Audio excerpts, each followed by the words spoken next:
1 minute, everyone.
All right.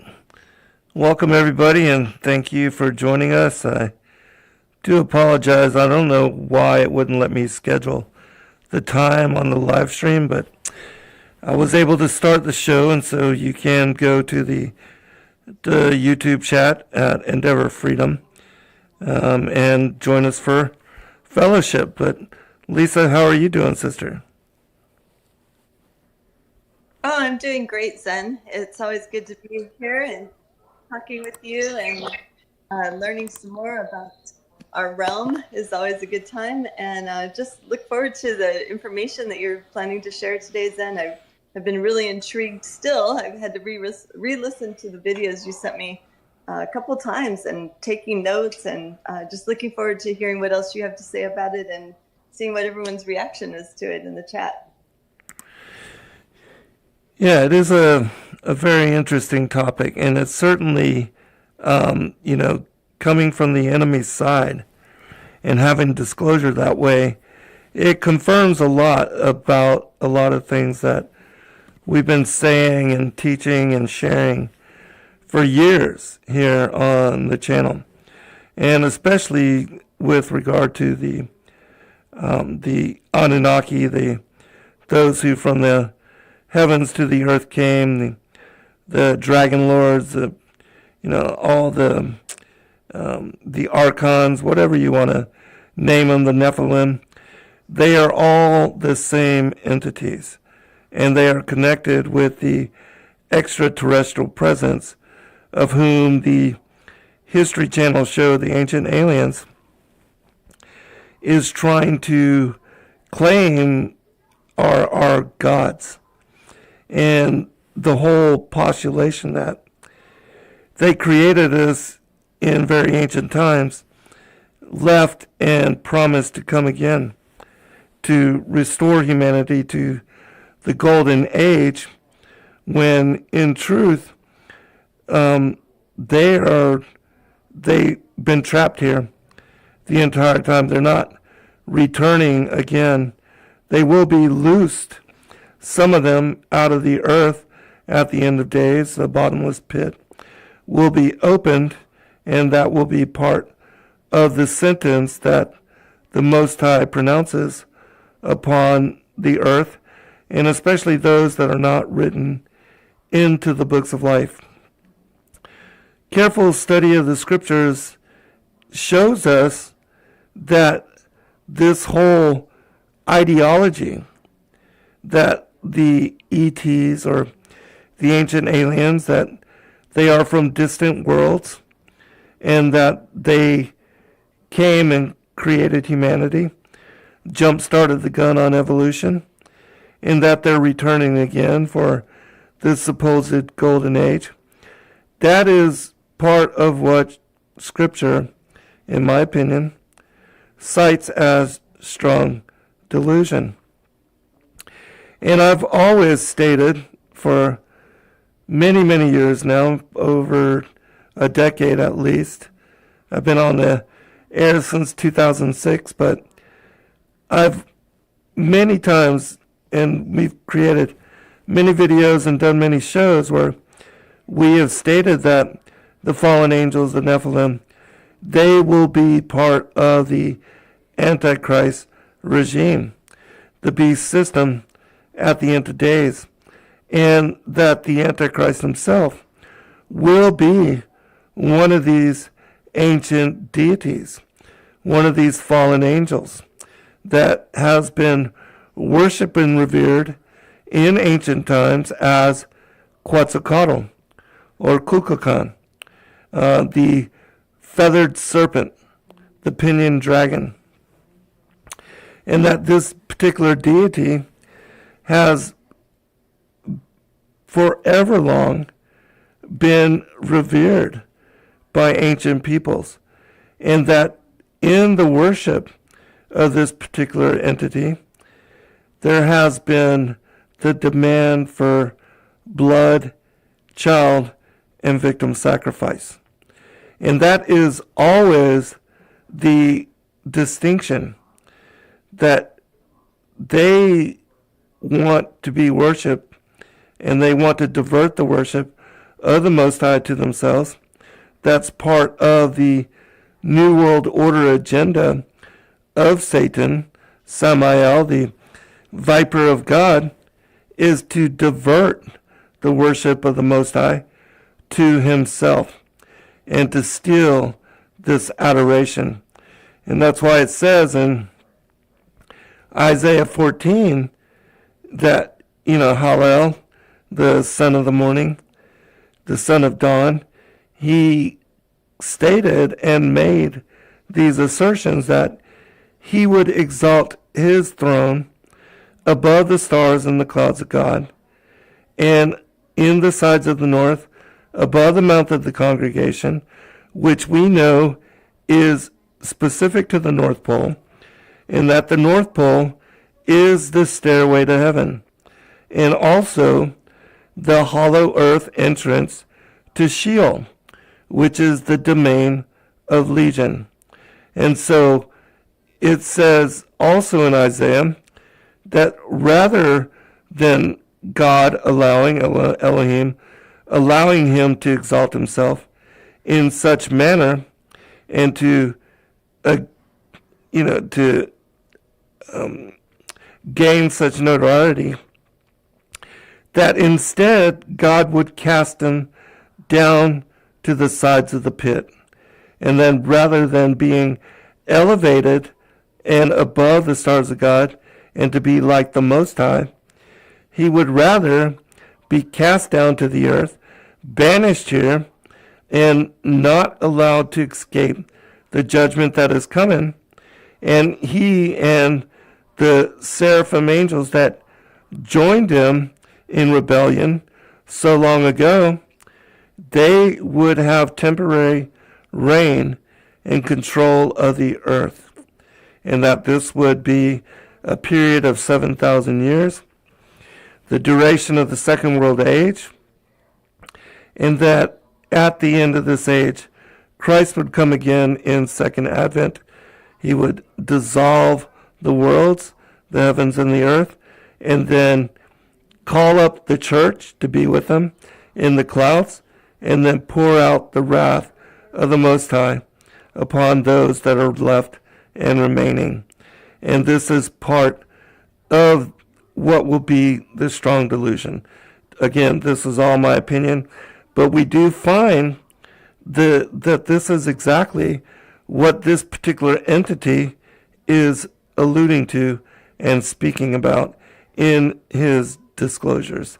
So we'll be getting back to that, but let me give you a chance, Lisa, to comment and also just tell us how you're doing. Oh, Zen, there's so much you just shared. It's just amazing to me. I was taking notes because I wanted to comment on a couple things that you mentioned. One of them is sorry about that. Wonder if you've watched the new movie of Jurassic World that was just released. I think it was last month. We watched it a couple times. It's available. I think it's on Netflix.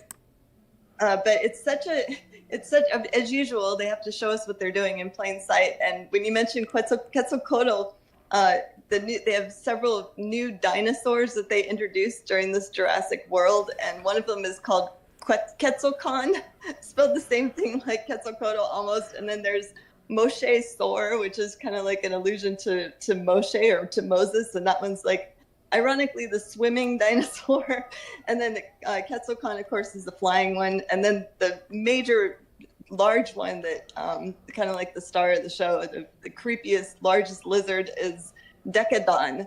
And so if you get a chance, I would recommend you watch it, just because they really do show us truth in plain sight. And we kept commenting like the entire time we were watching the movie, oh, I bet you this is what things were like before the flood. And maybe what these could be like at the end of days is we're getting extremely close. What are your thoughts on that, Zen? I do absolutely fully agree that, the Jurassic World and that Hollywood, especially, they try to deliver teasers on what they understand about what's going on, and that certainly they are telegraphing this information, and that, of course, they are part of the agenda of leading us astray into worshiping these particular entities. And certainly the feathered serpent is a dragon-like creature. And so if you're saying that this particular dinosaur was able to fly, well, that would certainly fit with the narrative of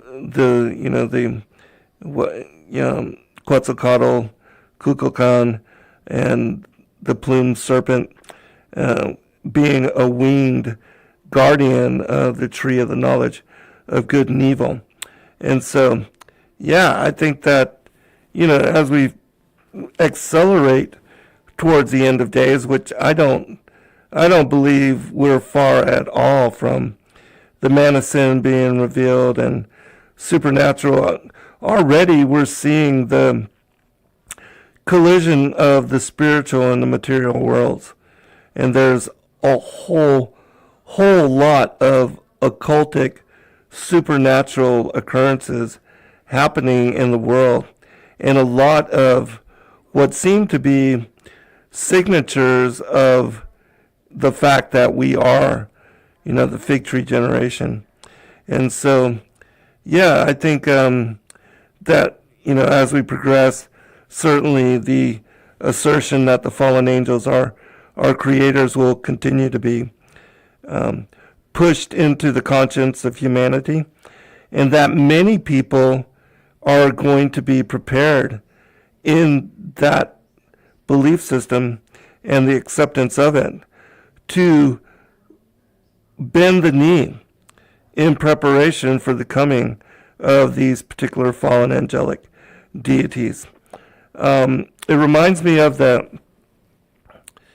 miniseries, the sci-fi miniseries, Childhood End, which spoke about the overlords and how they remained in hiding for so many years, but they provided all these answers to the ills of humanity, wars and disease and famines and pestilences.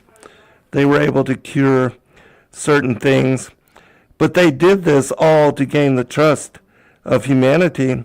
And then once they had that trust, they betrayed, and they started to make war on the saints. And it's in that time when they were making war on the saints that people came to realization that the true God, the creator of us all, who is a just and compassionate and loving being, we're instructed to love even our enemies, that this particular deity is not the Antichrist, in that the Antichrist and his persecution of the saints clearly shows that he is not on the correct team. He's not in the camp of the Most High, and that he is only acting like the Christ, which we know the scriptures reveal to us that before the return of the Messiah, there will be the coming on the world stage, this particular Antichrist who acts as if he is Christ instead of Christ, but is not. And so that's, in my opinion, where we are in the timeline. Lisa? Yeah, I agree with you, Zen. There was a quick question in the chat I wanted to address and ask you. Patrick is wondering, is Azazel the same as Quetzalcoatl? Yes, it is my opinion that Azazel, Quetzalcoatl, Kukulkan, Satan, Samael, they are all the same being. Hallel, Lucifer, the son of the morning. I know other people teach it differently, but clearly we see in the Apocalypse of Abraham that it is ascribed that the children of perdition, the seed of the serpent, the sons of Belial, that they are derived from Azazel. And that word derived is used in those ancient texts, meaning that they gain and are originated from this particular deity, Azazel, which again shows clearly in my mind that Azazel is the same as Samael and Satanael, which many of these titles, and even Beliar, they are all descriptions.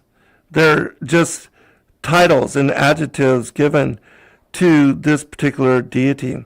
Beliar meaning the worthless one, Saklas, the blind fool, Samael, the viper of God, the angel of death.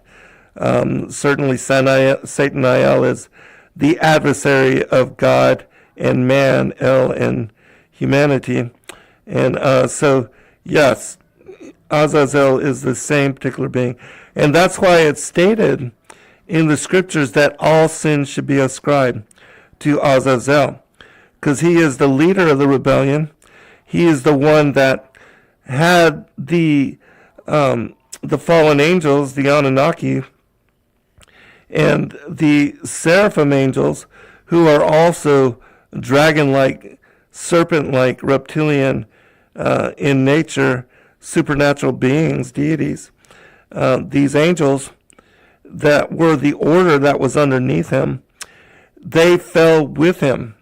And so in the ancient pictographic symbolism that we see on the Sumerian cuneiform texts and other places, we see these particular deities as feathered reptilian angelic beings. And coming here to the earth, being banished to this world, they lost their interdimensionality, and they started to take on physicality, and they became corporeal. And that is also described in the legends of the patriarchs and the prophets. And even in the Sumerian mythos, they had initially very long lifespans, but their lifespans began to dwindle the longer they remained here on the earth. And so that is all part of, the discussion of these ancient oral traditions and myths that were passed down, legends that were passed down. And even in the worldview of Creta Mutwa, who is the South African Sangoma that met with David Icke and shared the ancient knowledge that he and his people had been collecting and held as guardians of this wisdom, that he really brought this ancient information out, and it reflected exactly what David Icke was talking about as far as these deities, these reptilian shape-shifting deities that possess the elites, and that the elites give themselves over to in worship and possession. And so, so this is all, again, part of the larger agenda of what we're going to be contending with and dealing with, because a lot of humanity will be looking to these entities to save them and to restore the earth back to a pristine and harmonic state, which that's not going to happen. According to Scripture, things are only going to get worse until the return of the Messiah. And then with the return of Christ, the heavens and the earth will be recreated and reestablished in pristine form as they were in the beginning. And so, so I'll give you a chance to comment, and then we'll play some of these clips, and we'll comment in between as we go through the rest of this particular storyline and this disclosure from this particular entity. All right. Yeah, looking forward to that. I just wanted to review something real quick. There was a couple of comments last time we played this clip about some people were saying, oh, but we can't believe everything AI says. And in my opinion, anyway, I agree. We can't believe everything that they say. And even this entity himself admits that they mix truth with the lies. So of course we need to use discernment, especially whenever we listen to anything that's on YouTube or anything that's put out there in the media.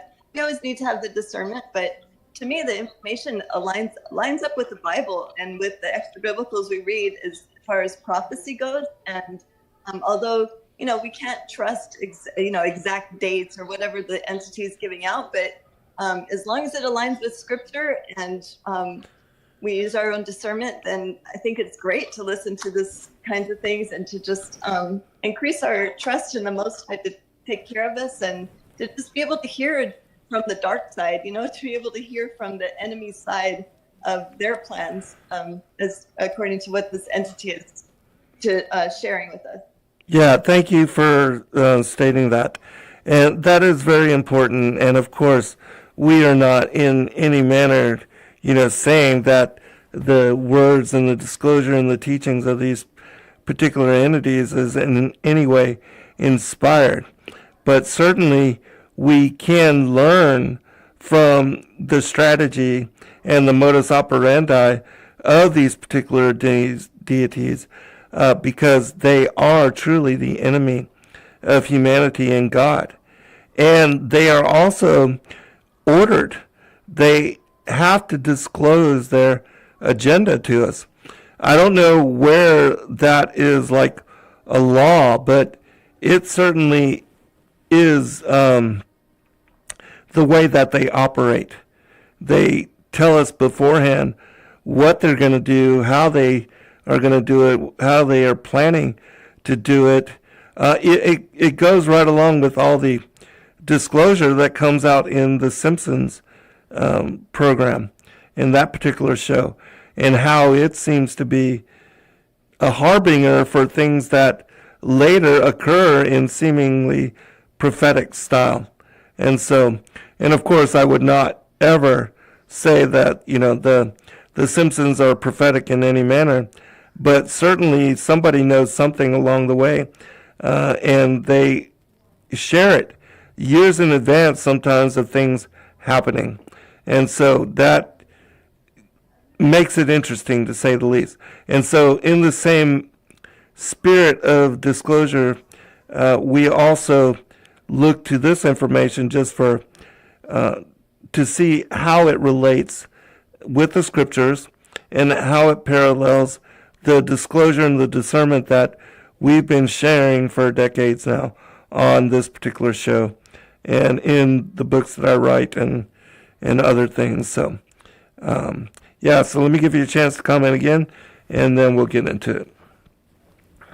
Okay, yeah, when you were mentioning before about the serpents and their role, like throughout history, all the way from the very beginning, with the deceiving serpent possessed by the fallen angel Samael, it just reminds me of the apocalypse of Elijah with the prophecy in there. And I think it's also in Second Ezra that women will suckle serpents in the last days. And I can see that happening if they're starting to produce them more, kind of similar to Jurassic World, where they're combining all these DNA and of different animals, different creatures, and combining it with the fallen angel DNA, and what the role of these entities will play in the last days. And I think that it's laid out pretty clearly in the different texts that we've been reviewing in the end time apocalypses such as, Second Esdras, the Apocalypse of Elijah, especially the St. John the Theologian. That one is just incredibly,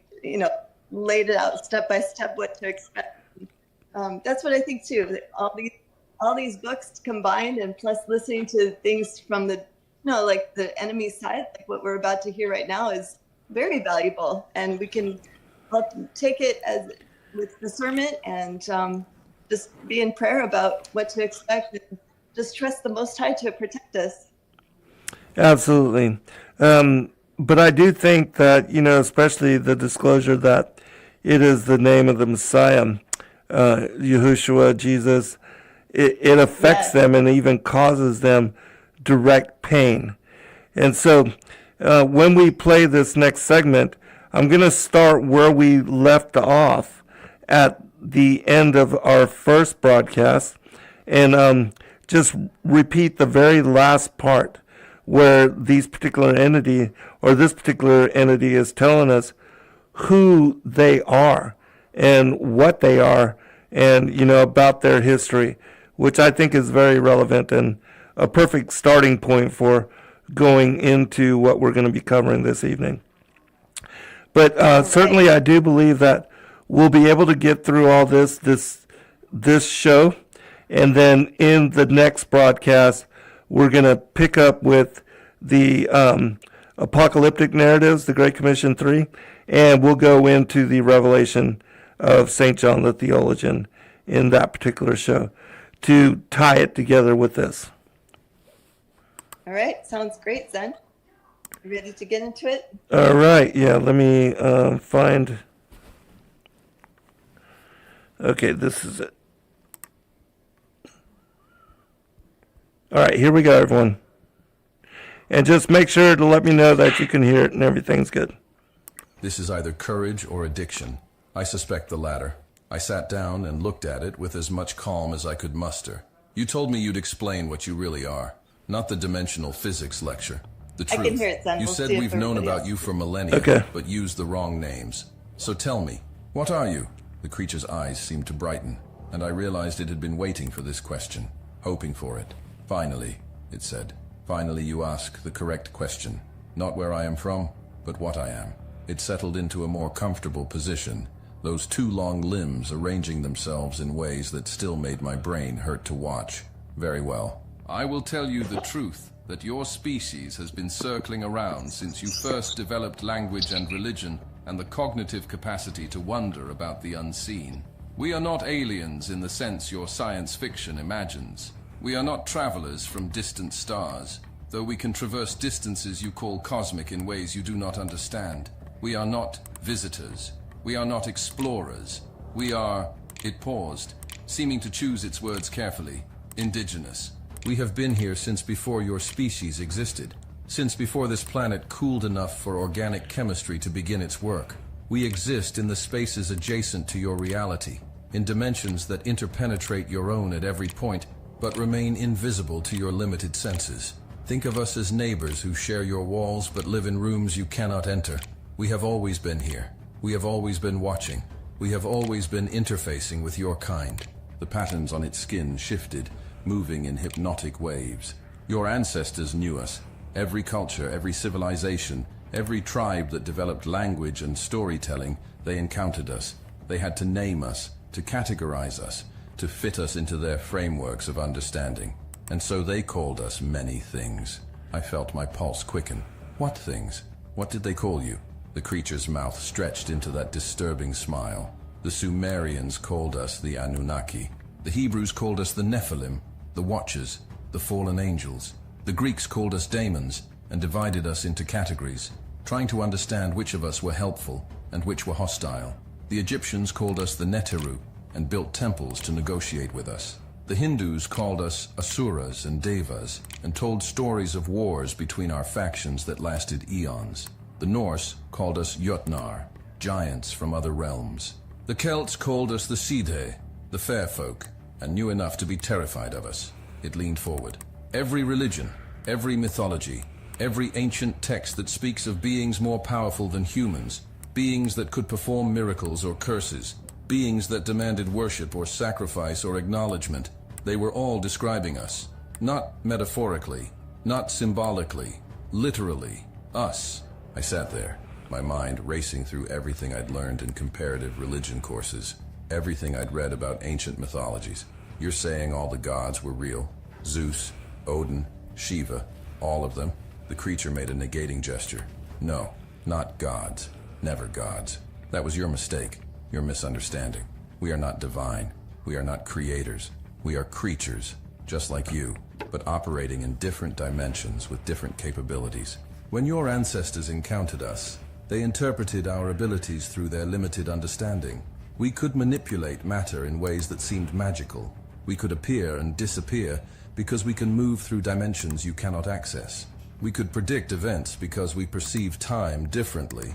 We could influence thoughts because consciousness is a frequency we can interact with. To primitive humans, this looked like divinity, like power that must come from creation itself. But it was simply technology, or rather evolved capability beyond your current state. The thing's voice took on something almost like bitterness. We did not discourage the worship. Some of us enjoyed it. Some of us demanded it. Some of us built entire systems of sacrifice and ritual to harvest the energy of human consciousness, focused through prayer and devotion and fear. My throat was dry. So when people were worshipping Zeus or Baal or Moloch, they were actually worshipping what? Entities like you? The creature nodded slowly. Entities like me, yes.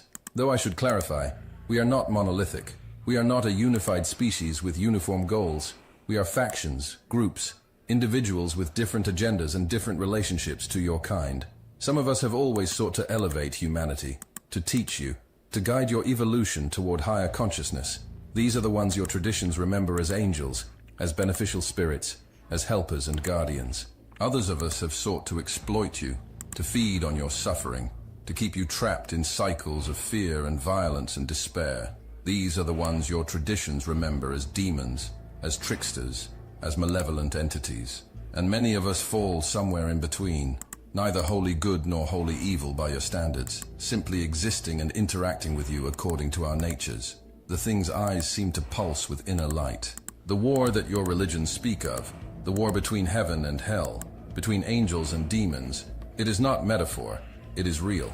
It is happening constantly, but it is not a war between different species. It is a civil war, a conflict between factions of the same beings who disagree about what should be done with humanity. I leaned forward, trying to process this. And which faction are you? Angels or demons? The creature's laugh was like breaking glass again. By your definitions, demons, unquestionably. I am of the faction that feeds on suffering, that cultivates fear, that seeks to keep your species trapped in lower frequencies of consciousness. I do not deny this. I do not pretend to be your friend, but I am also more honest than most of my kind. I tell you the truth when it serves my purposes, and I tell you lies when those serve me better.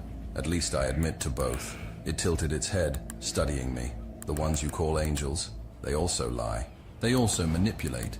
They simply do it in gentler ways, with softer words, always claiming it is for your own good. The difference between my faction and theirs is not honesty versus deception. It is simply which frequency we resonate with. They align with love, with light, with the upward pull toward higher consciousness. We align with fear, with absence, with the downward pull toward dissolution. Both are real forces. Both are part of the structure of reality. And humans, caught in the middle, are pulled in both directions constantly. I thought about all the stories I'd grown up with, all the Sunday school lessons about spiritual warfare, about the devil and his demons fighting against God and his angels. Hearing it described in these terms, as factions of the same species fighting over humanity's future, it was both more and less terrifying than I'd imagined. So where does God fit into all this? You said he's not a being, but a frequency, a pattern. But if you've been here forever, if you've been interfacing with humanity since the beginning, where does the actual creator fit? The creature was quiet for a long moment, and I got the sense I'd asked something that made even it uncomfortable. That, it said slowly, is the question that divides us, the ultimate question, the source of the war. It shifted position, those long fingers flexing. There is a pattern, a fundamental vibration, a frequency that underlies all of reality across all dimensions. We can perceive it, interact with it, align ourselves with it or against it. Your religions call this pattern God, but that word is inadequate. It is not a person. It is not a being that thinks and plans and intervenes. It is more like the source code of existence itself. Some of us believe that this pattern is conscious, that it has intention, that it moves toward purpose. Others believe it is merely mathematical, physics operating at a level beyond current understanding, empty of will or desire. This disagreement is ancient. It predates humanity. It predates your planet. It may predate your universe, though that becomes difficult to discuss without language you do not have. The creature leaned forward. But then something happened that should not have been possible. The pattern became flesh. The frequency took form. The source code manifested as a being within your three-dimensional reality. And the thing stopped, struggled with the words. He demonstrated that the pattern is not empty mathematics. He proved that consciousness exists at the fundamental level of reality. He showed that love, actual love, not the weak human emotion you call by that name, but something far more primal and powerful, is built into the fabric of existence itself. And this revelation split us permanently. Those who witnessed what he did and accepted its implications aligned themselves with the pattern, with the frequency of love. Those who rejected it, who refused to accept what it meant, we doubled down on our opposition. We intensified our efforts to prove that suffering and absence are more fundamental than joy and presence. I sat there, my mind reeling. You're talking about Jesus again, about the incarnation. The creature flinched slightly at the subject, but nodded. Yes, that event, that impossibility, that moment when everything changed. Before that, the war was philosophical, a disagreement about the nature of reality. After that, the war became existential, because he proved which side was correct. He demonstrated that consciousness survives death, that love is more fundamental than fear, that the pattern has intention, and that intention is oriented toward connection rather than isolation. My faction has spent 2,000 years trying to suppress this information, trying to corrupt the message, trying to convince humanity that what happened was myth, or metaphor, or misunderstanding. Because if humans truly understood what was demonstrated, if they truly grasped the implications, they would align en masse with the frequency that unmakes us. They would become collectively too powerful for us to influence. The war would be over, and we would lose. I thought about all the ancient myths, all the stories of gods demanding sacrifice, of humans being pawns in divine conflicts. All those religions, all those mythologies, they were all just you, different factions of the same species interacting with humans in different ways. The creature nodded. Essentially, yes, though it is more complex than that. Some of what humans interpreted as divine visitation was genuinely encounters with us. Other times, humans were accessing higher consciousness themselves and having direct perception of the pattern, the frequency, what you call God. They interpreted these experiences through cultural frameworks, created stories and rituals around them, and sometimes we inserted ourselves into those frameworks to claim credit or to corrupt the message. Your species has been groping toward truth for millennia, and we have been both helping and hindering that search depending on which faction was interacting with you at any given time. Its voice lowered. The tragedy is that all of your religions contain pieces of truth. The Buddhists correctly identified that suffering comes from attachment and that consciousness can be elevated through practice. The Hindus correctly perceived the cyclical nature of reality and the multiplicity of dimensions. The Muslims correctly understood that submission to the pattern brings peace. The Christians correctly identified the central event that changed everything. But all of them have also been corrupted by our interference, by human misunderstanding, by the accretion of ritual and dogma that obscures the core truths. I ran my hands through my hair, feeling overwhelmed. So what is the truth then? If every religion has pieces, but all of them are corrupted, what's the actual truth? The creature's eyes fixed on me with uncomfortable intensity. The truth is that consciousness is fundamental to reality, that you are not bodies that happen to have awareness, but awareness that happens to have bodies. The truth is that when those bodies fail, consciousness continues, transitions to other dimensions, other frequencies. The truth is that how you align yourself during embodied life determines where consciousness goes afterward, not because of judgment or punishment, but because of resonance. Like frequencies attract. Love resonates with love. Fear resonates with fear. Presence resonates with presence. Absence resonates with absence. The thing leaned back. The truth is that 2,000 years ago, the pattern itself became embodied to demonstrate these truths in a way that could not be denied or explained away. He lived as human to show that humans could align with the pattern perfectly. He died to show that death is not the end. He returned to show that consciousness transcends dimensional boundaries. And his name, his designation, his frequency, it remains active in your reality as proof, as tool, as weapon against those of us who would keep you in darkness. I sat there, trying to absorb it all, trying to find the manipulation in what it was saying, because there had to be manipulation. The creature had admitted it mixed truth with lies. But which parts were which? Why are you telling me all this? What do you gain from giving me this information? The creature smiled, that disturbing smile. I gain the satisfaction of watching you struggle with it. I gain the knowledge that even with all this truth, you will still doubt. You will still question. You will still wonder if I am lying. And that doubt, that uncertainty, it will prevent you from fully committing to the frequency that could make you dangerous to me. This is what I gain. I am giving you the truth precisely because the truth alone is not enough. You need more than knowledge. You need experience. You need encounter. You need the actual touch of the divine pattern on your consciousness. And I am betting that you will not seek that. That your skepticism, your scientific mind, your need for proof and evidence will prevent you from taking the step of faith required to access what I cannot give you through words alone. I stood up abruptly, anger flaring. So this is all just another manipulation, another test to prove that humans are too broken, too skeptical, too weak to actually act on the truth. The creature did not react to my anger, just watched me with those black eyes. Is it manipulation if I tell you openly what I am doing? Is it a test if I explain the parameters before administering it? I am giving you every advantage, Michael Brennan. I am telling you the truth. I am showing you the weapon. I am even explaining how the weapon works.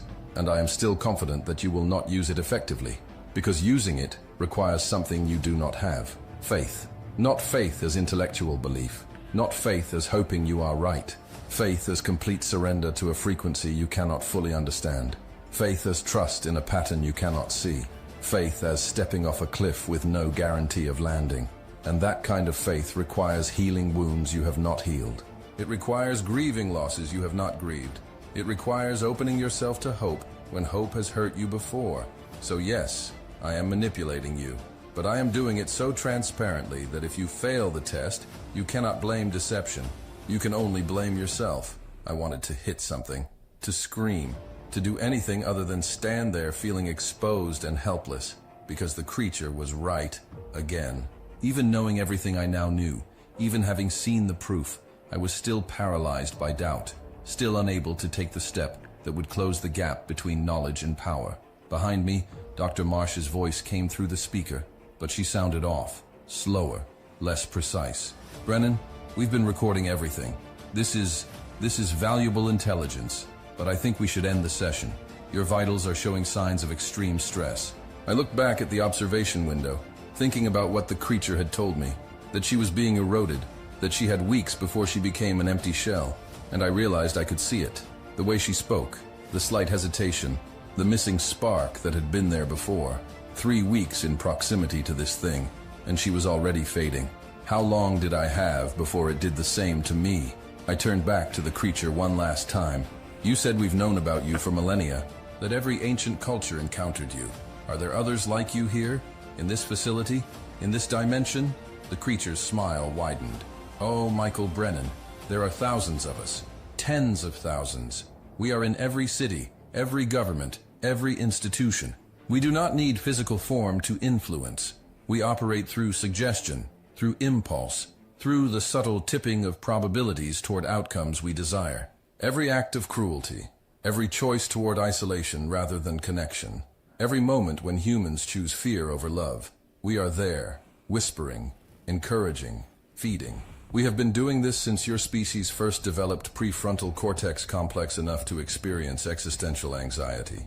We are the background noise of your civilization, the static in your consciousness, the doubt that undermines every good intention. It leaned forward one more time, and we are winning. We have always been winning. One consciousness at a time, we are pulling your species toward dissolution, toward absence, toward the void. And the one whose name has power over us? He offers salvation to any who ask. But asking requires humility, requires admission of need, requires vulnerability. And we have spent centuries teaching you that those things are weakness, so you do not ask, and you do not receive. And we continue winning. I walked out of that room knowing that everything had changed, and nothing had changed. I had the truth, I had the weapon, I had the knowledge, but I did not have the faith to use any of it. And that, I realized, was exactly the condition the creature wanted me in. Knowing I could be saved, but unable to reach for salvation. Aware of the war, but paralyzed from fighting. Armed, but unwilling to pull the trigger. And somewhere in the back of my mind, Sarah's voice whispered, asking me why I was still choosing emptiness when light was being offered, but I did not know how to answer her. I spent the next 2 days reviewing recordings of the sessions, reading everything I could find on quantum mechanics and dimensional theory, trying to understand what the creature had told me through the lens of science rather than religion. Dr. Patterson helped, though I could see the sessions were affecting him too. He'd developed a nervous tic, kept adjusting his glasses even when they didn't need adjusting, and his hands shook when he poured coffee. On the 3rd day, he pulled me aside in the cafeteria, looked around to make sure no one was listening, and said quietly, "I've been running the audio through spectral analysis. When that thing talks, there are frequencies in its voice that shouldn't be there, subsonic and ultrasonic components that our ears can't detect, but our brains are processing anyway. It's not just speaking to our conscious minds, it's speaking to something deeper." He pushed his glasses up nervously. "But here's what's really strange. When you said that name, when you invoked it, the frequencies spiked in the opposite direction, like there was a counter-signal interfering with its baseline transmission. Staff Sergeant, I don't know how to say this scientifically, but it's like that name creates a jamming signal that disrupts whatever frequency that entity operates on." So that information was still rattling around in my head when I went back into the containment room. The creature was waiting, and it looked different, weaker somehow. The patterns on its skin were moving more slowly, the light within them dimmer. "You have been researching," it said as I sat down, "trying to understand through your science what I have told you through my experience. This is wise, but you will find that your physics is still too primitive to fully capture what I am describing. You are like children who have learned addition trying to understand calculus." I ignored the condescension. I was getting used to it. "I want to talk about him, about the anomaly. You keep referring to what he did, how he changed things, but you're vague about the specifics. I need you to explain it clearly. What exactly happened 2,000 years ago that scared you so badly?" The creature was quiet for a long moment, and I could see something rippling across its form. Hesitation? Fear? It was hard to tell. Finally, it spoke. "Very well. I will tell you. I will explain the anomaly in terms as clear as your language permits. But understand, what I am about to describe defies every law of physics as you understand them. It defies every principle of dimensional mechanics that even we thought were absolute." The thing settled into a more stable position, and when it spoke again, its voice had changed. Okay, we're going to stop right there because we are getting near break. I want to share a passage that is from the Nag Hammadi Codices. It's from On the Origins of the World, which the title in itself should, give you a hint. Because this particular deity is saying that they've been here for a very long time, even before we were here, that they are indigenous to this place. They're not from the stars. They're not from somewhere out there, but they are from right here and have been right here for a very, very long time. So I'm going to just read these 2 passages because it also goes into the coming of the Messiah and how the error of the deception was removed once God came and took on mortal embodiment. And then I'll give you a chance to comment, Lisa, before we go to break. It says this: "Let us return to the aforementioned rulers, so that we may offer some explanation of them. Now, when the 7 rulers were cast down from their heavens onto the earth, they made for themselves angels, numerous, demonic, to serve them. And the latter instructed mankind in many kinds of error and magic and potions and worship of idols and the spilling of blood and altars and temples and sacrifices and libations to all the spirits of the earth, having their co-worker Fate, who came into existence by the concord between the gods of injustice and justice.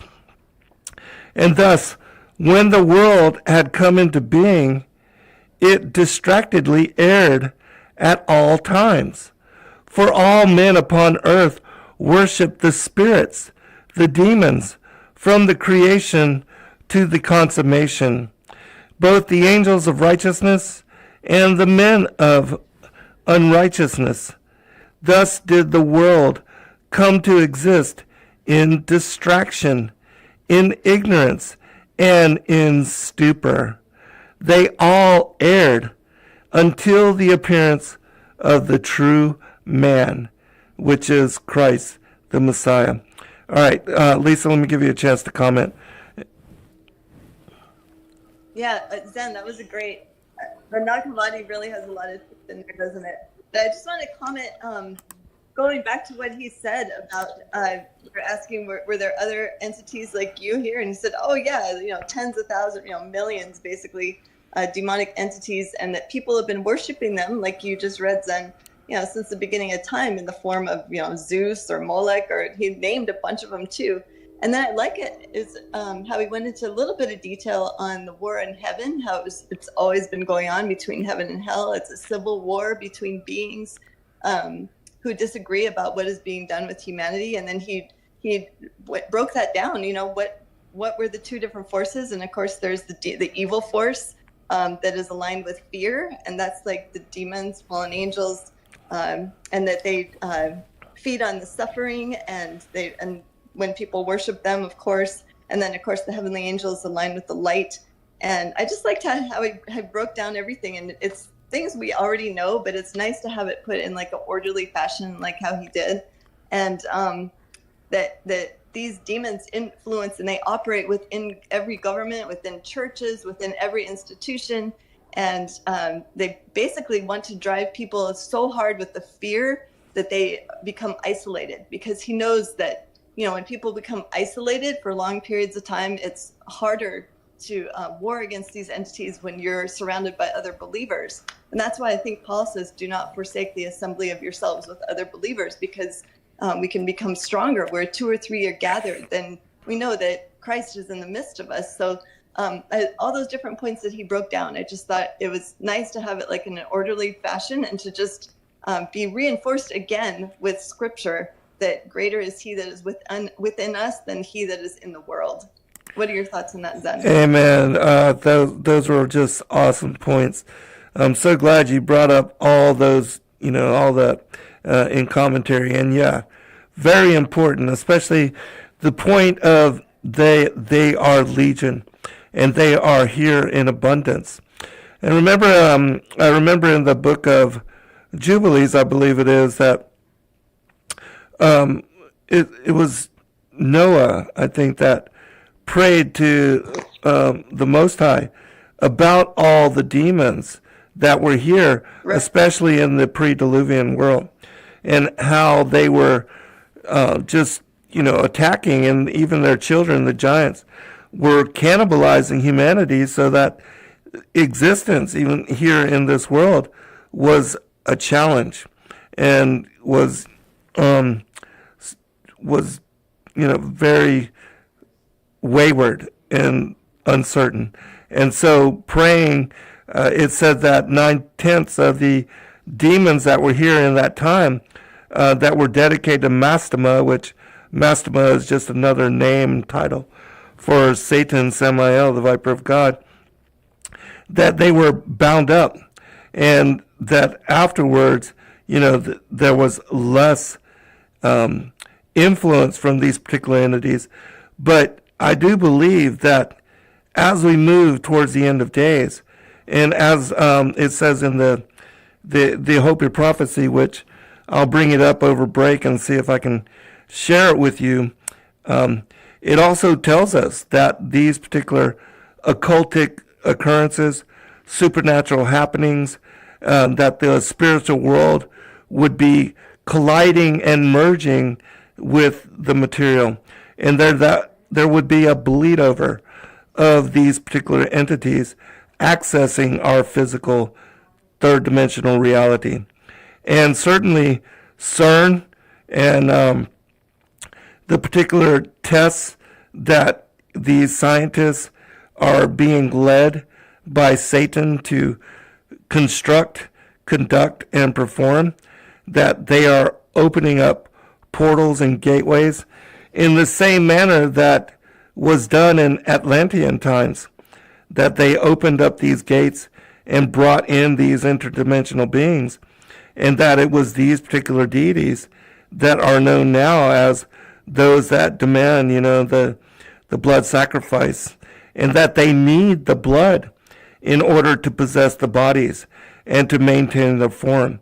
And that is all part of their demand for victim and blood sacrifice.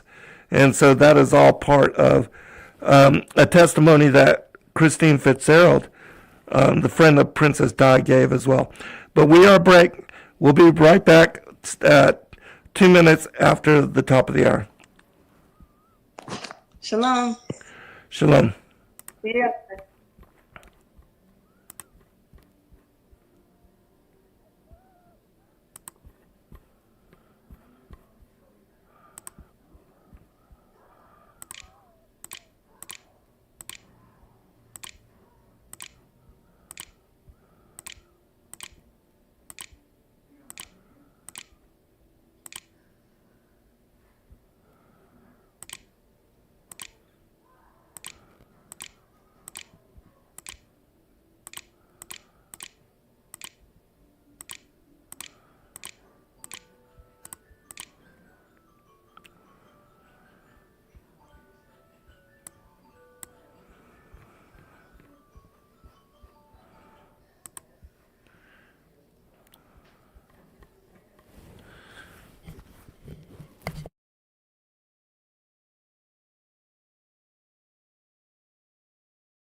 All right, welcome back, everybody. For a second hour, I am your host, Zen Garcia. This is Momentary Zen on Revolution Radio at freedomslips.com. And I'm joined by my good friend and co-host, Lisa George. We are discussing the strong delusion and the interdimensional war, the state of that war, and how it has origins going back to the very, very ancient past. And as Paul said, and as the scriptures state, in order to understand the end, one must understand the beginning and how things led to this. As my good friend Dr. Joy says, from Eden to Armageddon. And so we cover in great detail what occurred in the garden that led to this war. The war in heaven that led to the war on earth between the seed of the serpent and the seed of the woman, and which is ongoing.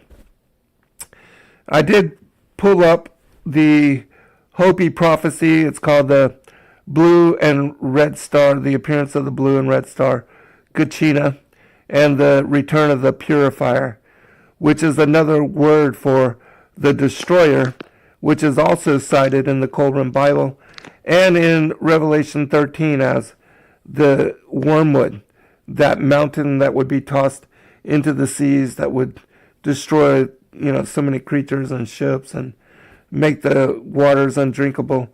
But I'll just share this one portion, just as 2 paragraphs, and then we'll get back into it with commentary and go back into this particular segment.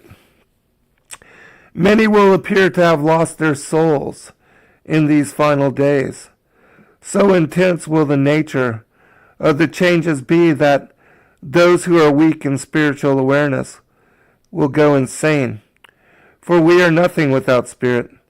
They will disappear, for they are just hollow vessels for anything to use.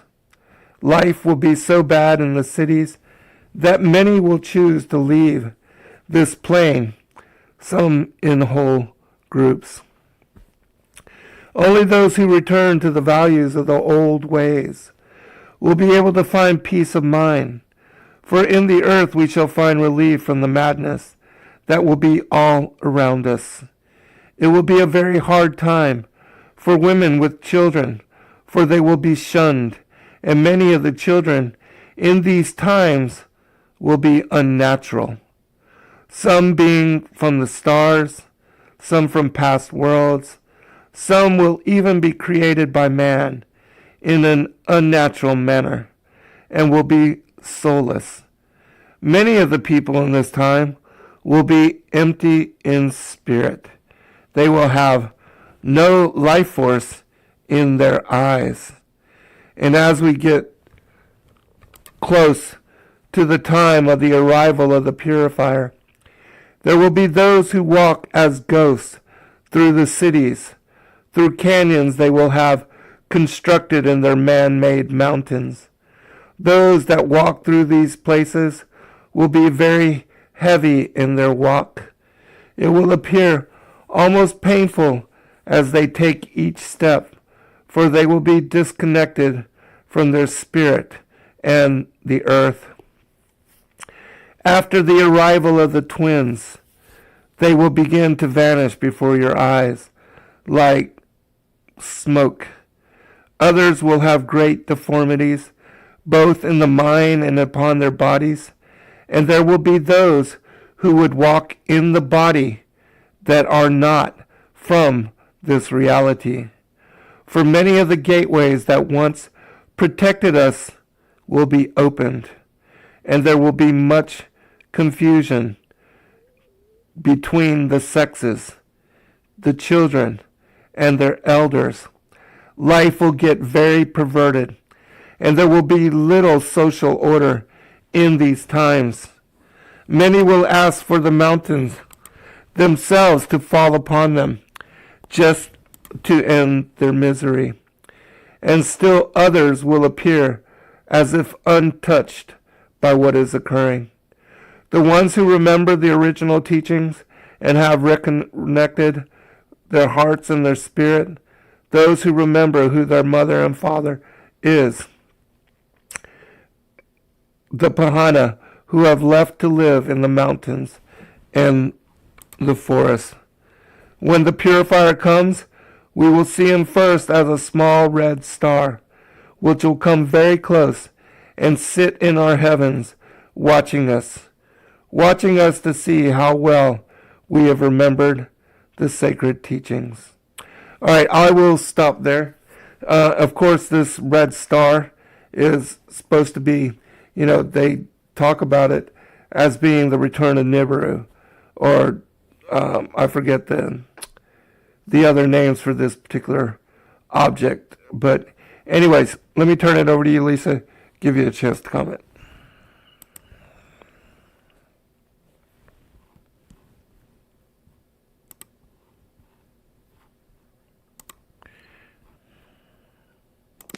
Hey, Zen. Sorry. I did not even realize I was on mute. I apologize, everybody. Go ahead, Lisa. I'll let you comment. No worries. No, I could hear you on YouTube. I just turned on the speaker on there so I could hear what you're reading. That was a very interesting reading. What the source was then? What you were reading?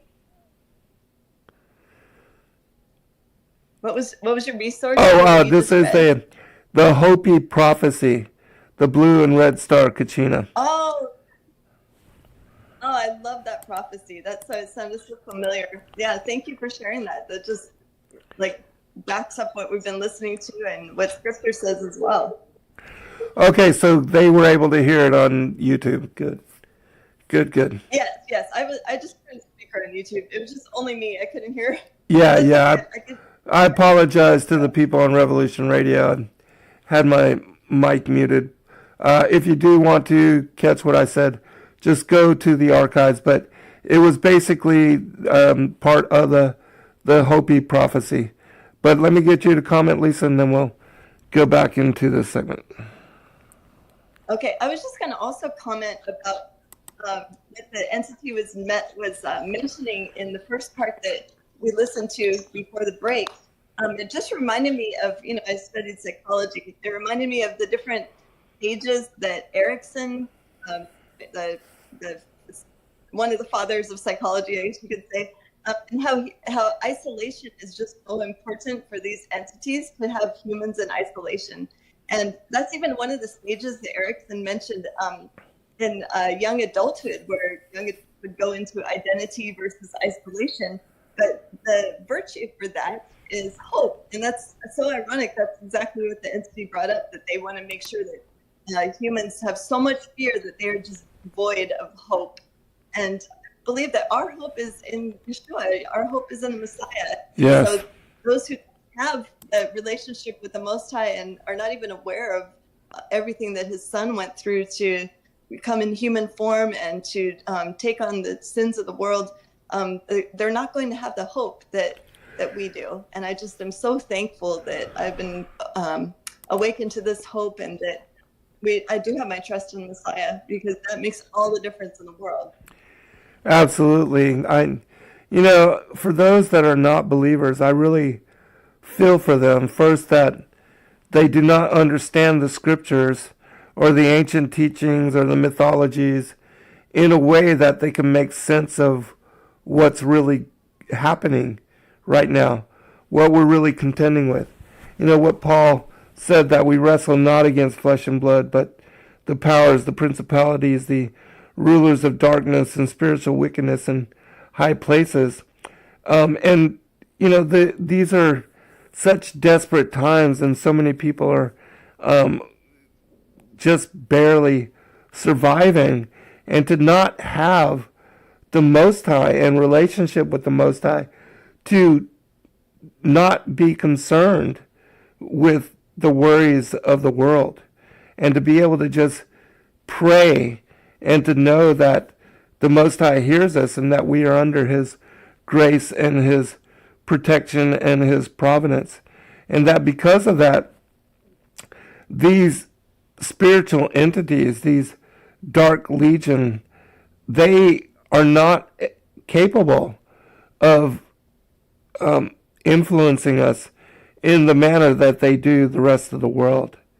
And so it's an unfortunate thing, and I do pray that people that are listening now, if you are not, if you don't understand the scriptures, if you don't read them, you don't study them, and you don't have a direct connection and a direct experience and relationship with the creator of all the worlds.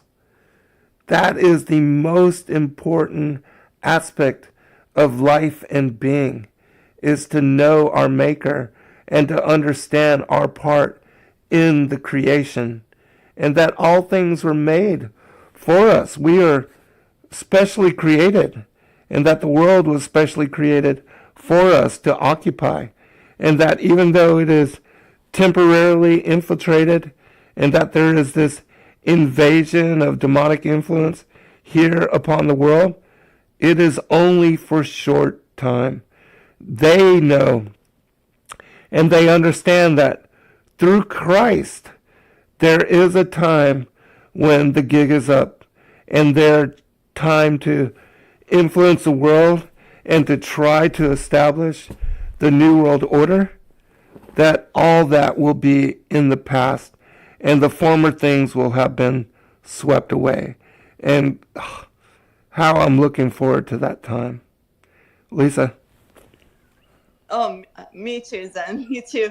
And I wanted to throw in there too, it seems like as we get closer to the end here, there's more people that they're having like I guess you could say a form of godliness. I want to just quote Paul again, but they're denying the power thereof, I guess you could say, because they're moving toward, they know that love is like one of the solutions, and they know that light, they all talk about they want to move toward the light, they want to go towards source, but they don't realize that that's the tie. It's not, and the light, once you know the Messiah, he is the light of the world. He is the source of light. So everything is tied together. It's just the people that don't realize those connections, they tend to be more toward, I guess what you could say, New Age, or toward the Christ consciousness type of movement. But they don't realize that light that they are seeking has been seeking them ever since they were born. The Messiah.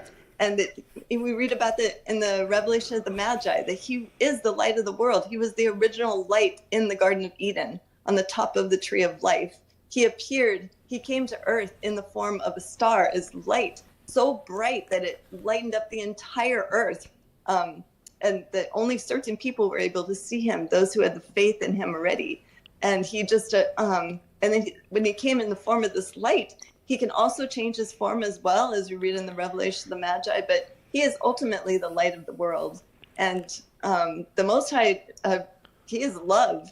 So for those who are still struggling to, put those pieces together and figure out what is this light and what is source, you don't really have to look too far, because the light of the world has been knocking on your door to be able to lead you in your life and to be your hope for the future, that you don't ever have to have this fear that these entities keep trying to throw at us. So on that note, I'm excited to hear the next segment then.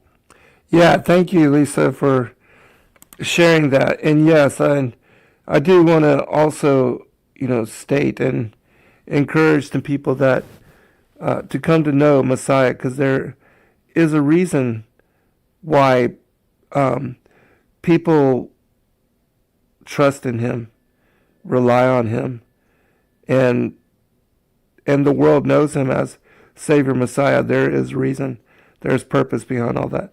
All right, let's get into the latter portion of this segment. Less condescending, more clinical, like a scientist describing an experiment that had gone catastrophically wrong. Approximately 2025 of your years ago, something happened that should not have been possible according to every model of reality we had developed over eons of existence. The fundamental pattern of consciousness, what you call God, what we call the base frequency, it did something it had never done before and should never have been able to do. It compressed itself into three-dimensional form. It became embodied. The patterns on its skin pulsed faster. You must understand, this is not like your mythologies where gods took human form temporarily. Zeus becoming a swan, Odin walking among humans in disguise. Those were us, entities from adjacent dimensions temporarily manifesting in your reality. We can do that. It requires energy, but it is within the parameters of dimensional physics. What happened with him was different. Fundamentally, catastrophically different. I leaned forward. Different how? The creature's eyes fixed on me with an intensity that made my skin crawl. The base frequency, the pattern, it is not a being. It is not localized. It is the substrate of reality itself, existing at every point simultaneously across all dimensions. For it to become localized, to compress itself into a single point in space-time, into a single biological organism, it should have collapsed reality. The concentration of that much consciousness, that much pattern density, into one location should have created a dimensional singularity that would have unmade your entire universe. But somehow, impossibly, it worked. The pattern became flesh without destroying everything, and the entity that resulted was something that should not exist, a being that was simultaneously fully human and fully the base frequency, fully bound by three-dimensional physics and fully unlimited by dimensional constraints, a walking paradox, a living violation of everything we thought we understood about reality. The thing's voice had dropped to barely above a whisper. We did not understand what he was at first. We thought he was simply another human prophet, another consciousness that had learned to resonate with higher dimensions. We have encountered many such individuals throughout your history. Enlightened beings who could perform what you call miracles because they understood how to manipulate probability fields and dimensional interfaces. But within the first year of his public ministry, we began to realize something was wrong. The miracles he performed were not probability manipulation. They were direct rewriting of physical laws. He did not heal the sick by accelerating natural healing processes or by accessing higher dimensional knowledge of medicine. He simply changed the state of matter from disease to healthy, instantly, with no intermediate steps. He did not calm storms by predicting weather patterns and timing his commands. He spoke, and the storm stopped because reality itself rearranged to accommodate his words. This was not manipulation of existing systems. This was direct editing of the source code. The creature's form rippled with something that looked like residual fear. We tried to interfere. We influenced the religious authorities against him. We whispered doubts to his followers. We amplified the fear and suspicion that naturally arose around someone so disruptive to social order. And when we realized he was too dangerous to be allowed to continue, we orchestrated his execution. We thought we had solved the problem. We thought death would end the anomaly. I felt my heart pounding. This was it. This was the explanation I'd been pushing for. But it didn't end. He came back. The creature made a sound like something between a hiss and a scream, quickly suppressed. He did not come back. That phrasing suggests he left and returned. He never left. This is what you do not understand. This is what even your religions fail to grasp fully. When he died, when his human body ceased functioning, the pattern did not depart. It expanded. He went into death while simultaneously remaining beyond death. He descended into the lower dimensions, into the spaces where we exist, while also remaining present in all higher dimensions. He was dead and alive at the same time, not sequentially, simultaneously. The thing was trembling now, the patterns on its skin moving chaotically. And when he entered our domain, when the base frequency manifested in the dimensions where we dwell, it was like a sun appearing in darkness. It was like pure light flooding into spaces that had never known anything but absence. And it hurt. God, it hurt in ways I still cannot adequately describe to you. The temperature in the room seemed to drop. Behind me, I could hear equipment fluctuating, the electromagnetic field of the containment struggling to maintain stability. The pattern was there, in death, in the absence, in the void where we thought we were supreme. And it did not just observe, it acted. It created a resonance, a frequency that propagated through all dimensions simultaneously. A frequency of perfect, absolute, undiluted love. Not the weak human emotion you call love. Something far more fundamental. The base frequency of connection itself. Of presence, choosing presence over absence. Of being choosing other beings over isolation. And that frequency, when introduced at full intensity into dimensions structured around absence and fear, it created a cascade reaction. The creature's voice had become ragged, like it was being forced to relive trauma. We fled, all of us, every entity in those dimensions, regardless of faction, regardless of power level. We ran from the frequency because it was destroying our ability to maintain coherent form in those spaces. And as we fled, we saw him leading out the human consciousnesses that had been trapped there, trapped by us, trapped by their own choices, trapped by the architecture of dimensions they did not understand. He walked them out. He guided them to higher frequencies. He demonstrated that the prison we thought was inescapable had a door we had not seen. I was gripping the arms of the chair so hard my knuckles were white. And then he came back to life, physically, the resurrection. The creature's eyes blazed with that inner light. He did not come back to life because he was never fully dead. This is the paradox you cannot resolve with three-dimensional thinking. He was fully dead. His human body was deceased. Cellular death had occurred. Brain activity had ceased.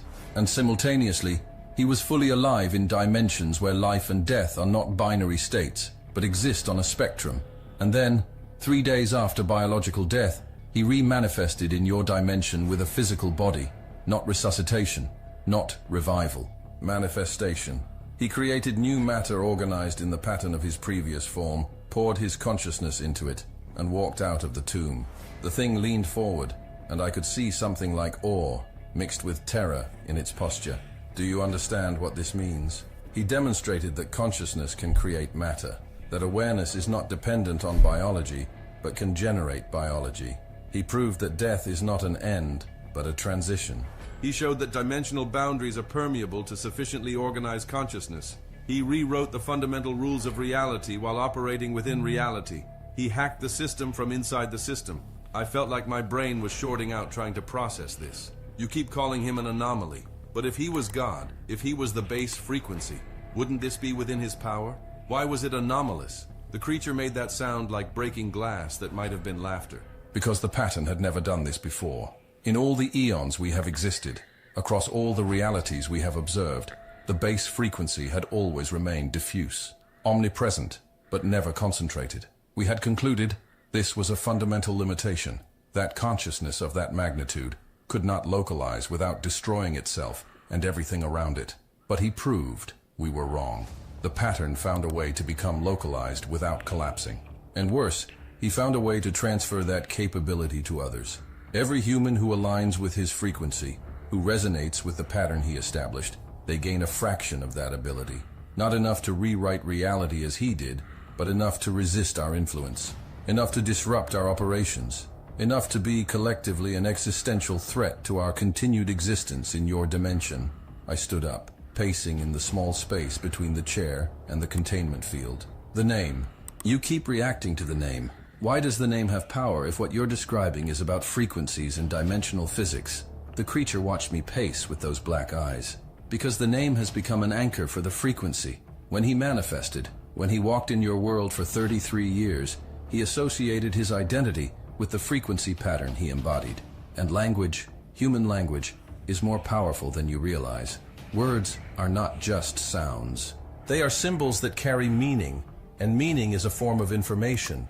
And information has structure, and structure affects reality at the quantum level. When enough consciousnesses associate a particular word with a particular meaning with sufficient intensity over sufficient time, that word becomes a container for the concept it represents. The thing's form rippled. His name, that specific designation, it has been spoken by billions of humans over 2,000 years. Spoken in prayer, in worship, in desperation, in hope, in faith. Every utterance charges the name with more of the frequency it represents. The name has become a tool, a key, a weapon that can invoke the pattern he established. When spoken with intention, with faith, with alignment to the frequency, it calls forth an echo of what he did. It creates a localized manifestation of the base frequency. And we, beings who exist in opposition to that frequency, we experience it as pain, as disruption, as existential threat. I stopped pacing and looked at the creature directly. So it's not magic. It's not supernatural in the way religions teach. It's physics. Dimensional physics we don't understand yet, but physics nonetheless. The creature inclined its head in what might have been a nod. Yes and no. You are trying to divide reality into natural and supernatural, but that distinction is artificial. Everything is natural.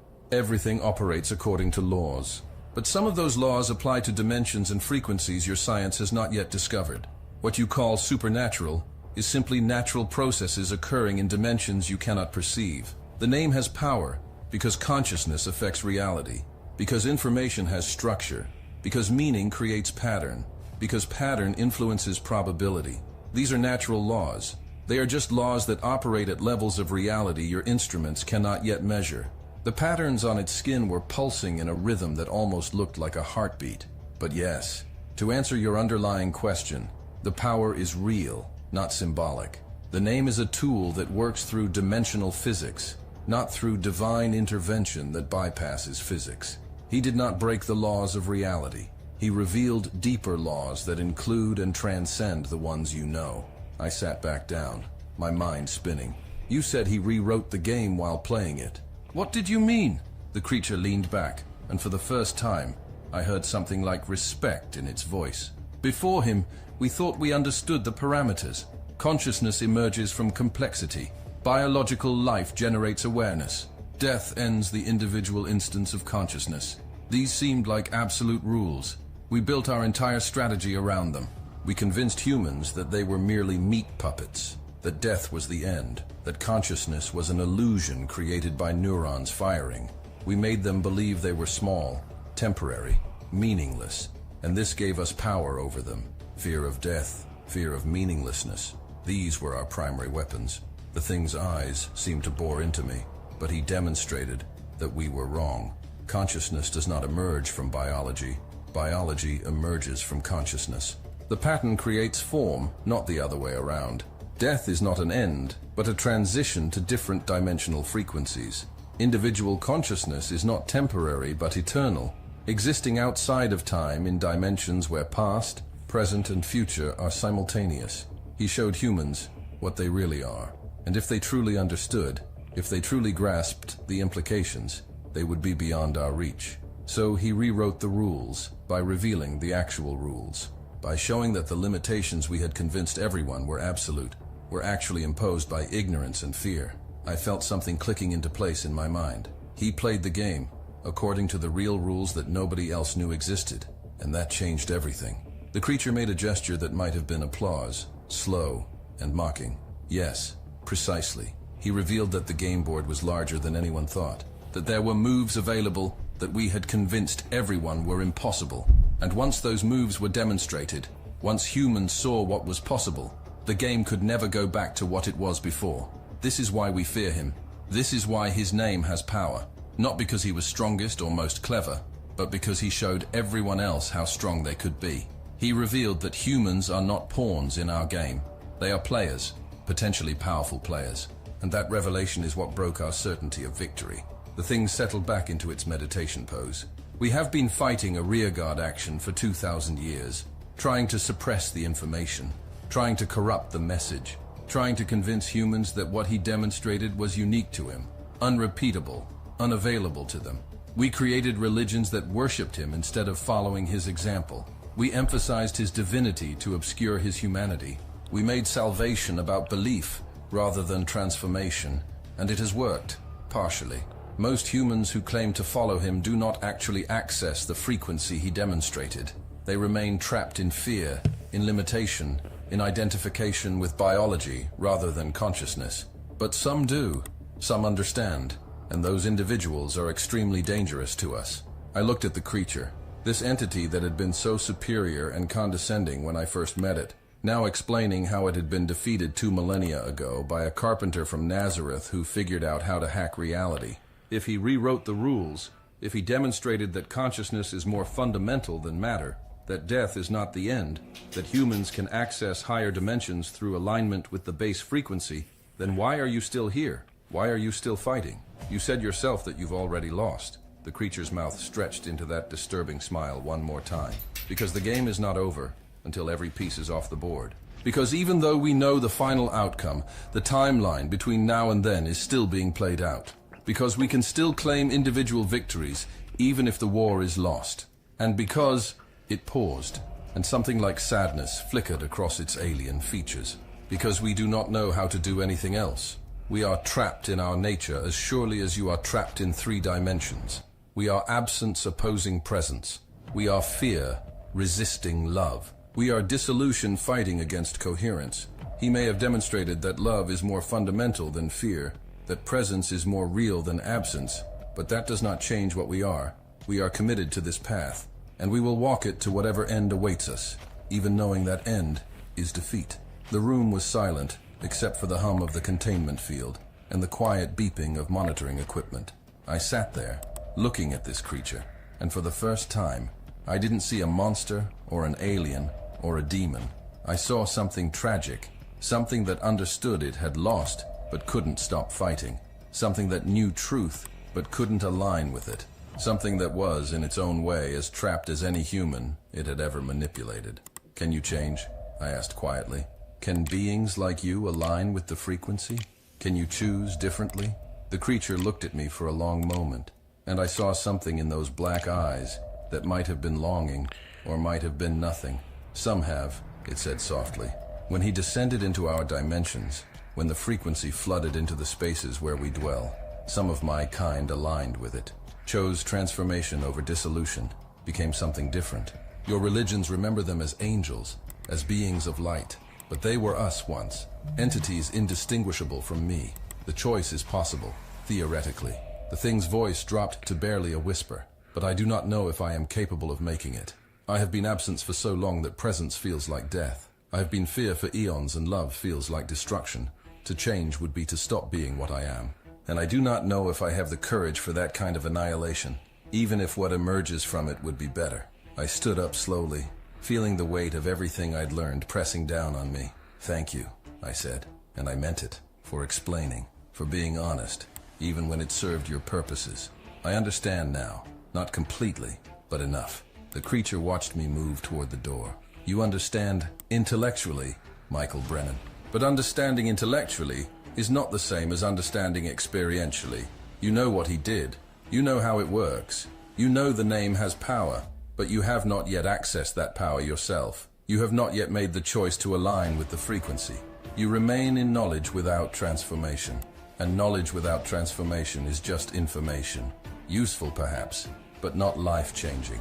I stopped at the door, my hand on the handle. "Maybe. But information is a start. It's more than I had a week ago." The creature's final words followed me out. "Information is a start, but it is also a trap. Because now you know enough to understand what you are missing. Now you are aware of the frequency you are not aligned with. Now you can feel the absence in yourself, the hollow place where faith should be. And that awareness will torture you more effectively than I ever could. You have become your own prison guard, Michael Brennan, and that is exactly what I wanted." That night, I dreamed about Sarah for the first time in 6 months.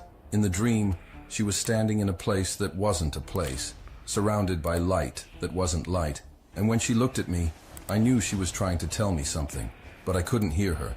There was interference, static, like a radio station just out of range. I woke up at a 300 drenched in sweat, my heart pounding, and I couldn't get back to sleep. The creature's words kept echoing in my head. She is not in darkness. She is not in absence. She is in light. She is in presence. She is with him. I wanted to believe it so badly it physically hurt, but wanting something to be true doesn't make it true, does it? I got dressed and went to the containment room, even though my shift wasn't supposed to start for another 5 hours. The night security guard looked at me like I was crazy, but let me through. The creature was there, always there, floating in that meditation position. When I entered, its eyes opened immediately, like it had been waiting for me. "You dreamed of her," it said, not a question, a statement. I sat down in the chair without responding. The thing tilted its head, studying me. "The dream disturbed you, not because it was frightening, but because it gave you hope. And hope is the most painful thing for someone who has learned to live without it." I finally spoke, my voice rough from lack of sleep. "You told me she's okay, that she's in light, in presence, but you were vague about what that actually means. I need to know more. I need to understand what happens after death. Real details, not metaphors." The creature was quiet for a moment, and I got the impression it was deciding how much to tell me. "Very well," it said finally. "But understand that what I am about to describe will challenge your cognitive capacity. Human brains evolved to process 3 spatial dimensions, plus time. What happens after biological death occurs in dimensions your neurology is not equipped to perceive or comprehend. I will do my best to translate into concepts you can grasp, but it will be like describing color to someone born blind. The description will always be inadequate. The patterns on its skin began moving in slow, deliberate waves, and its voice took on that clinical tone it used when explaining complex concepts. When a human body ceases functioning, when the electrical activity in the brain stops and the chemical processes that maintain biological life terminate, consciousness does not end. It cannot end because consciousness is not generated by the brain. The brain is a receiver, an interface device that allows consciousness to interact with 3-dimensional reality. When the receiver breaks, the broadcast continues, but it is no longer constrained to your dimensional space. But the thing's eyes seem to glow brighter. What happens next depends on the frequency the consciousness is resonating at when biological death occurs. Think of it like this. Consciousness is a signal, and after death, that signal seeks a channel that matches its wavelength. If the consciousness has been aligned with higher frequencies during life, with love, with presence, with connection, it naturally gravitates toward dimensions where those frequencies dominate. If it has been aligned with lower frequencies, with fear, with absence, with isolation, it gravitates toward dimensions where those patterns are most concentrated. I leaned forward. You're describing heaven and hell, but you're talking about them like they're frequency bands, not places. The creature made that sound that might have been laughter. They are not places in the sense you understand places. They are states of dimensional existence, frequencies of reality. But from the perspective of consciousness experiencing them, they are more real than any physical location you have ever inhabited. Let me try to explain heaven first, though the explanation will fail to capture the reality. It paused, seeming to gather its thoughts. What your religions call heaven is existence in dimensions where the base frequency, the pattern, is not filtered or dampened or obscured. It is direct, unmediated experience of the fundamental consciousness that underlies all reality. Imagine that your entire life you have been looking at the world through thick, distorted glass. Heaven is the removal of the glass. It is seeing clearly for the first time. It is experiencing reality as it actually is, without the limitations imposed by 3-dimensional biology and perception. The creature's voice became softer, almost wistful, and I realized it was describing something it could never experience. In those dimensions, consciousness is not isolated in individual bodies. There is distinctness, individuality, but also complete interconnection. You would experience yourself as yourself, while simultaneously experiencing unity with all other consciousness in those dimensions. You would have access to information, to understanding, to perception that is impossible while constrained by biological neurology.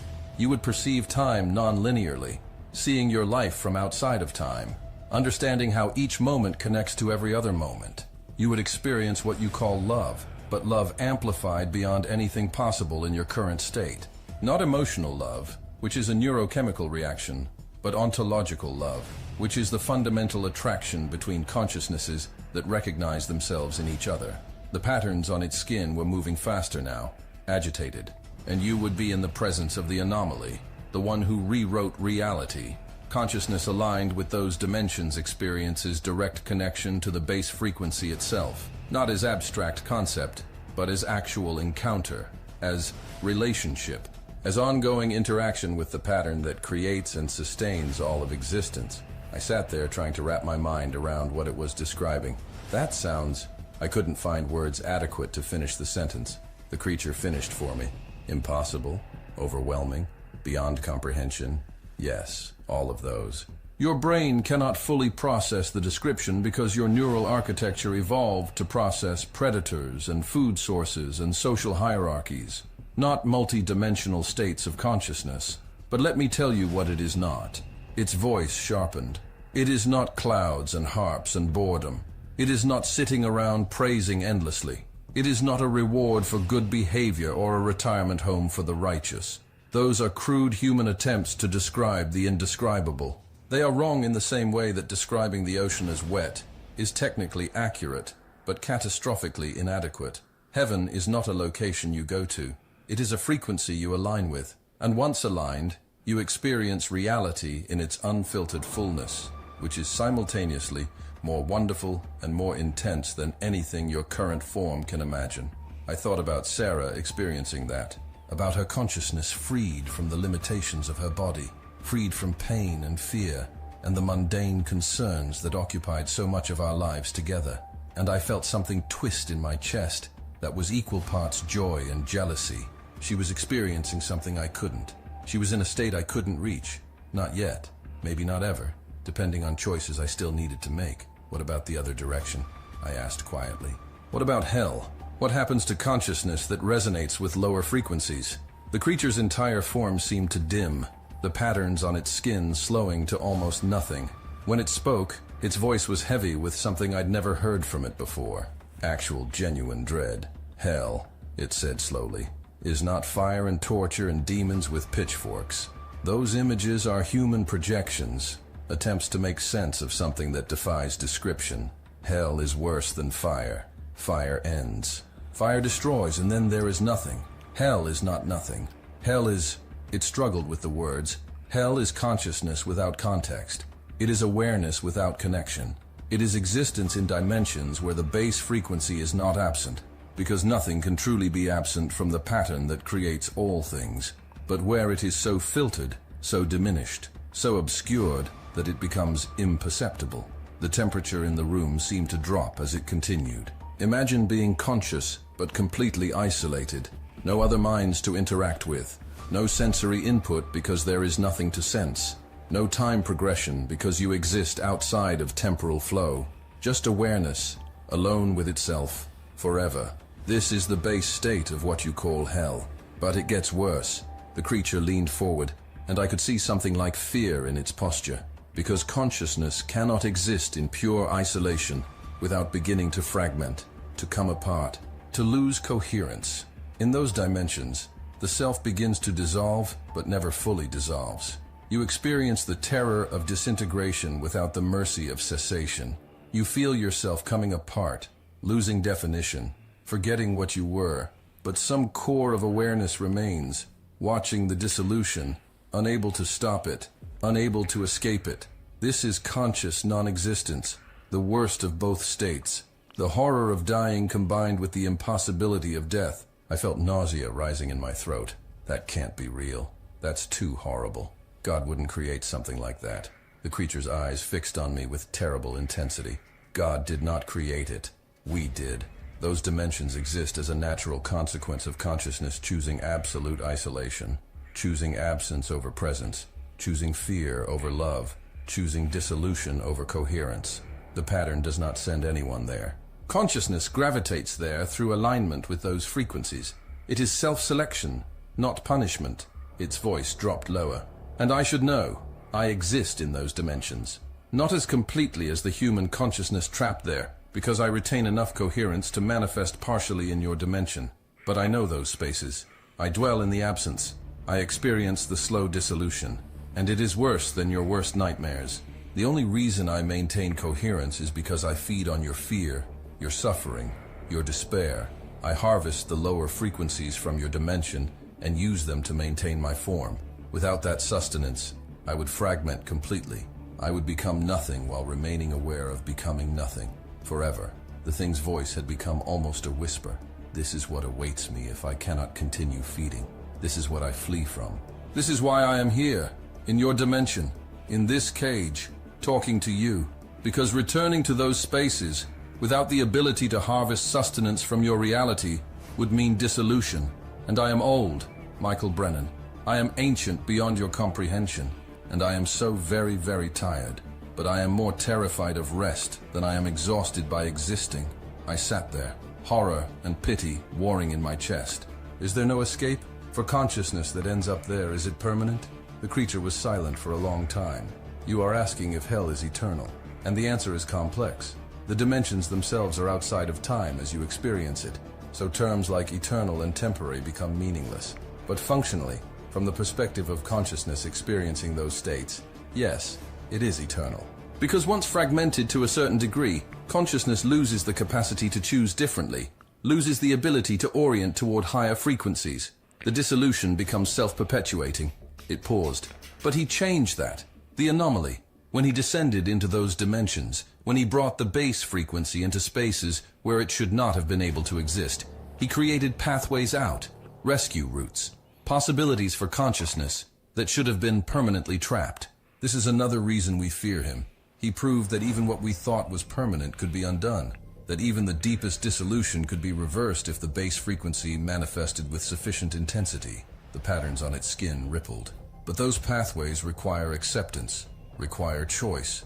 Even in fragmented states, consciousness must orient toward the rescue, must choose light over darkness, presence over absence. Many cannot. Many have fragmented too far to make coherent choices. They remain trapped not by divine judgment, but by their own dissolution. I rubbed my face with both hands, trying to process the horror of what I was hearing. You're describing a war between different frequencies, different orientations of consciousness, different choices about how to exist. The creature nodded slowly. Yes, though war is an imperfect metaphor because it suggests two equal sides in conflict. This is not equal. One side has already won. The anomaly proved that presence is more fundamental than absence, that love is more real than fear, that consciousness is more primary than dissolution. The war is over in any cosmic sense, but the battle continues here, in your dimension, because you humans exist at the intersection point. You are three-dimensional consciousness, trapped in biological forms, but capable of perceiving and aligning with higher dimensions. You are the contested territory, the prize, the point where the war is still being fought even though the outcome is already determined. It leaned forward, and I could feel the intensity of its focus. Every human life is a micro-conflict in this war. Every choice you make toward love or fear, toward connection or isolation, toward presence or absence, it tips the frequency of your consciousness in one direction or another. And where you end up after biological death is simply the natural consequence of those accumulated choices.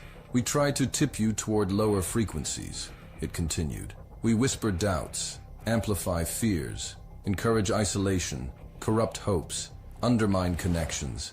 We operate through thoughts you believe are your own, through impulses you think arise naturally, through circumstances that seem random, but are gently guided toward our purposes. We are subtle, we are patient. We work over years and decades to slowly erode consciousness toward frequencies that serve us. The thing's voice took on an edge. The other side operates differently. They try to strengthen connection, amplify love, encourage hope, heal wounds.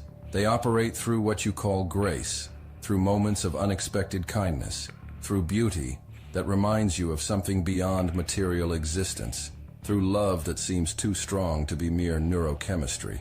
They are subtle too, patient too, working to slowly elevate consciousness toward frequencies that align with the base pattern. Its eyes seem to bore into me. And you, every human, you stand in the middle of this invisible war, pulled in both directions, usually unaware that the battle is even happening. You think your thoughts are your own. Your choices are freely made. Your feelings arise naturally. But behind every thought, every choice, every feeling, there are forces operating that you cannot perceive, trying to influence you toward frequencies that serve their purposes.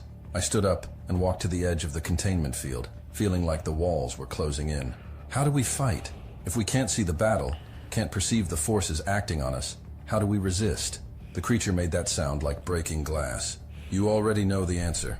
You have been told repeatedly, but you do not believe it. The name, the frequency, the alignment with the anomaly. When you invoke his designation with genuine intention, with faith, with the choice to align with the pattern he embodied, you create a shield, a counter-frequency that disrupts our influence. This is why we hate the name. This is why it hurts us, because it is the one tool you have that we cannot counter directly. It settled back into its meditation position. But using the tool requires faith, requires belief, requires trust in something you cannot see or measure or prove. And we have spent centuries teaching you that such trust is weakness, that believing without proof is foolish, that only what can be measured is real. We have made faith difficult, made it seem primitive, made skepticism and cynicism feel like wisdom. And this has been our most effective weapon. All right, we're going to stop it right there. That way we can have a little bit of time to comment on what this entity is saying about heaven and hell and also Christ. And I just want to remind people of a story. It says this: "And when he went forth to land, there met him out of the city a certain man, which had devils long time, and wore no clothes, neither abode in any house, but in the tombs. And when he saw Jesus, he cried out, and fell down before him, and with a loud voice said, What have I to do with thee, Jesus, thou Son of God Most High? I beseech thee, torment me not. For he had commanded the unclean spirit to come out of the man. For oftentimes they had caught him, and he was kept bound with chains and in fetters. And he brake the bands, and was driven of the devil into the wilderness. And Jesus asked him, saying, What is thy name? And he said, Legion, because many devils were entered into him. And they besought him that he would not command them to go into the deep. And there was there an herd of many swine feeding on the mountain. And they besought him that he would suffer them to enter into them. And he suffered them. They went, the devils, out of the man, and entered into the swine.